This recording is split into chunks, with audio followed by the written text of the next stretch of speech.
Praise the lord అందరికీ. ఉదయకాల ప్రార్థన ఎందుకు చేయాలి అనే దాని గురించి మనము కొన్ని విషయాలు మనము ధ్యానించుకుందాం.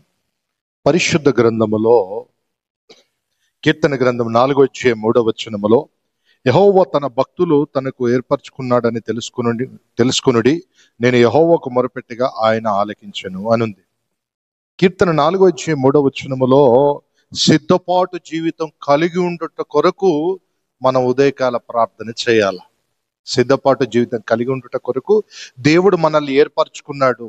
అవునా? సిద్ధపాటు అది. దేవుడు మనల్ని ఏర్పరచుకున్నాడు అని తెలియచేయటం కొరకు మనము సిద్ధపాటు జీవితం కలిగి ఉన్నాము అనటానికి నిదర్శనమే ఉదయకాల ప్రార్థన. నువ్వు ఖచ్చితంగా ఉదయకాల ప్రార్థన చేయాలి. అంటే ఉదయాన్నే నువ్వు లేచి ఖచ్చితంగా దేవునికి స్తుతుల ద్వారా, విజ్ఞాపనల ద్వారా, ప్రార్థనల ద్వారా, యాచనల ద్వారా దేవుణ్ణి మొరపెట్టాలి. ఇది మొదటిది. రెండోది, మార్కు సువార్త 1:35 చూసినట్లయితే, ఆయన పెందల కడనే లేచి ఇంకను చాలా చీకటి ఉండగానే బయలుదేరి అరణ్య ప్రదేశమునకు వెళ్ళి అక్కడ ప్రార్థన చేయుచుండెను. చూడండి, క్రమమైన జీవితమునకు సాదృశ్యం ఇది. ఏంటండి? క్రమమైన జీవితమునకు సాదృశ్యము కనుక మార్కు 1:35 క్రమమైన జీవితమునకు సాదృశ్యము గనుక మనము చాలా పెందలకడనే ఉదయాన్నే మనం లేచిపోయి ప్రభుని మనం స్తుతించే వారిగా ఉండాలి అనేది దేవుని యొక్క మాట.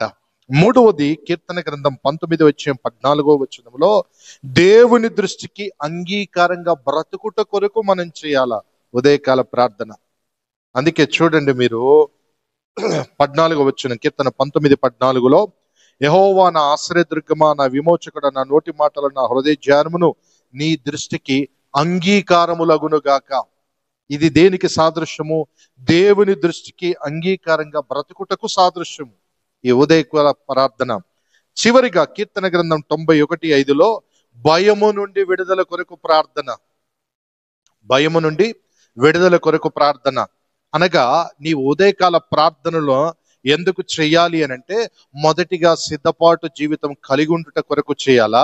రెండవదిగా మార్కు 1:35 క్రమమైన జీవితం కలిగి ఉండుట కొరకు నువ్వు ఉదయకాల ప్రార్థన చేయాలా. మూడవదిగా కీర్తన 19:14 దేవుని దృష్టికి అంగీకారంగా బ్రతుకుట కొరకు నువ్వు సిద్ధపాటు కలిగి ఉండుట కొరకు నీవు ఉదయకాలంనే ప్రార్థన చేయటం ప్రారంభించాలా. నాలుగవది, కీర్తన 91:5 ఉదయమైన, సాయంత్రమైన, మధ్యాహ్నం ఏ టైములోనైనా భయము నుండి నువ్వు విడుదల పొందుకోవటానికి ఈ ఉదయకాల ప్రార్థన అనేది నిన్ను, నీ కుటుంబాన్ని కాపాడుతుంది. గనక ఉదయకాల ప్రార్థనలో ఖచ్చితంగా ప్రతి ఒక్కరూ పాలు పంపులు కలిగి ఉండాలా. ఉదయకాల ప్రార్థన అనేది మీ అనుదిన దినచర్యలో చేర్చుకొని ఖచ్చితంగా ఉదయాన్నే లేచి ప్రభుని స్తుతించి ఆరాధించే వారిగా ఉండాలా. ఒకవేళ ఇన్ని సంవత్సరాలు నువ్వు చేయనట్లయితే, ఇన్ని రోజులు నువ్వు చేయనట్లయితే, ఇంతకాలం నువ్వు చేయనట్లయితే, ప్రభు ఈ వాక్యం ద్వారా నిన్ను హెచ్చరిస్తున్నాడు. దైవ జనంగమా, నీ హృదయమును మార్చుకునండి. మీ హృదయాన్ని